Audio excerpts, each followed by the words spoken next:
کیا روزے میں کورونا ویکسین لگوا سکتے ہیں؟ روزے کی حالت میں کورونا ویکسین لگانے کی وجہ سے روزہ ٹوٹ جاتا ہے۔ ایسی صورت میں کوشش اس بات کی کرنی چاہیے کہ اگر افطار کے بعد کورونا ویکسین لگوا سکتے ہیں، ایسا کچھ انتظام ہو سکتا ہے تو بہتر ہے، اور اگر نہیں اور کورونا ویکسین لینا بھی ضروری ہے تو ایسی صورت میں کورونا ویکسین تو لے لیں گے، لیکن اس کی وجہ سے روزہ فاسد ہو جائے گا، بعد میں ایک روزے کی قضا کرنی ہوگی، کفارہ لازم نہیں آئے گا، کیونکہ عذر کی وجہ سے، ضرورت کی وجہ سے ویکسین لے رہے ہیں، اور کفارہ تو لازم نہیں آئے گا، ایک روزے کی بعد میں قضا کرنی ہوگی۔ دراصل ویکسین یا انجیکشن گلوکوز کے سلسلے میں علماء کرام کے دو نقطۂ نظر ہیں۔ بعض علماء کا یہ کہنا ہے کہ روزے کی حالت میں انجیکشن گلوکوز ویکسین وغیرہ لینے کی وجہ سے روزہ نہیں ٹوٹتا، اور استدلال ان علماء کا یہ ہے کہ فطری منافذ سے، یعنی فطری سوراخوں سے جسم کے اندر دوا داخل نہیں کی جا رہی ہے۔ انجیکشن یا گلوکوز کے ذریعے جو دوا داخل کی جا رہی ہے وہ دوا نہ ناک سے داخل ہو رہی ہے نہ منہ سے داخل ہو رہی ہے، بلکہ غیر فطری منفذ کے ذریعے دوا جسم میں داخل ہو رہی ہے۔ اس کے ذریعے دوا نہ راست معدے تک پہنچتی ہے نہ راست دماغ تک پہنچتی ہے،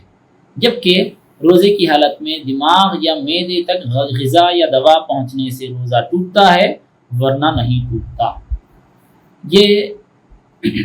روزہ نہیں ٹوٹتا، ویکسین انجیکشن وغیرہ سے روزہ نہیں ٹوٹتا بولنے والے علماء کا استدلال ہے، لیکن علماء جامعہ نظامیہ کا فتویٰ یہی ہے کہ روزے کی حالت میں ویکسین انجیکشن گلوکوز لینے کی وجہ سے روزہ ٹوٹ جاتا ہے، اس لیے کیونکہ روزے کی حالت میں غذا یا دوا لینا منع کیوں ہے؟ روزے کی حالت میں غذا یا دوا لینا منع اس لیے ہے کیونکہ روزے دار کو کھانا پینا منع ہے، تو غذا یا دوا لے گا تو اس کے جسم میں طاقت پیدا ہوگی اور کھانے پینے کا اطلاق اس پر ہوگا، کھانا پینا لازم آئے گا، کھانا پینا ثابت ہوگا، جبکہ روزے کی حالت میں کھانا پینا منع ہے۔ ٹھیک ہے، اب کھانا پینا منع کیوں ہے؟ کھانا پینا غذا دوا اس لیے روزے کی حالت میں منع ہے کیونکہ روزے دار کو غذا اور دوا سے ایک قسم کی قوت حاصل ہوتی ہے۔ کیسے حاصل ہوتی ہے قوت اس طرح حاصل ہوتی ہے کہ جب ہم کوئی غذا یا کوئی دوا منہ کے ذریعے نگلتے ہیں یا ناک کے ذریعے ڈالتے ہیں تو وہ دوا ہمارے معدے کے اندر جاتی ہے، پھر معدہ اس کو فطری طور پر اور نیچرل طور پر، قدرتی طور پر پیستا ہے، ہضم کرتا ہے، اور اس کا ایک مکمل غذا ہمارے معدے میں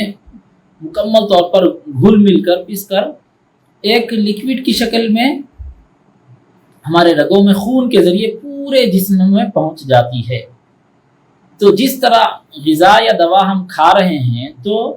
غذا یا دوا جسم کے اندر جانے کے بعد،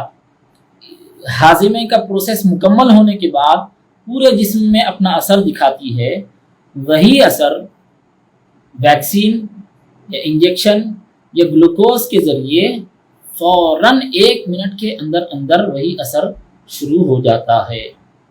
مطلب یہ ہے کہ غذا یا دوا اگر ہم فطری منافذ سے اندر لے رہے ہیں، ناک یا منہ کے ذریعے غذا یا دوا لے رہے ہیں، تو اس میں معدے کو ہضم کرنے کے لیے وقت لگتا ہے، لیکن ویکسین گلوکوز انجیکشن کے ذریعے ہم جو غیر فطری منافذ سے سرینج کے ذریعے دوا داخل کر رہے ہیں، ویکسین لے رہے ہیں، گلوکوز چڑھا رہے ہیں، تو اس میں معدے کو ہضم کرنے کی زحمت نہیں ہے، معدے کو ہضم کرنے تک انتظار بھی کرنا نہیں ہے دوا کا اثر شروع ہونے کے لیے، بلکہ انجیکشن دیتے ہی دوا کا اثر شروع ہو جاتا ہے، گلوکوز چڑھانا شروع ہوا اور آدمی کو ریلیف ہوتا رہتا ہے۔ تو ظاہر ہے غذا اور دوا سے جو فائدہ ہم کو دیر سے ہو رہا ہے، ویکسین انجیکشن اور گلوکوز میں وہی فائدہ ہم کو جلدی ہو رہا ہے۔ اسی وجہ سے علماء جامعہ نظامیہ کا فتویٰ یہی ہے کہ روزے کی حالت میں ویکسین، انجیکشن یا گلوکوز لیتے ہیں تو روزہ ٹوٹ جاتا ہے، روزہ فاسد ہو جاتا ہے، اسی لیے کورونا ویکسین لینا ضروری ہے، ٹھیک ہے اپنی جگہ، لیکن روزے کی حالت میں لیں گے تو اس سے روزہ ٹوٹ جائے گا، بعد میں ایک روزے کی قضا لازم آئے گی۔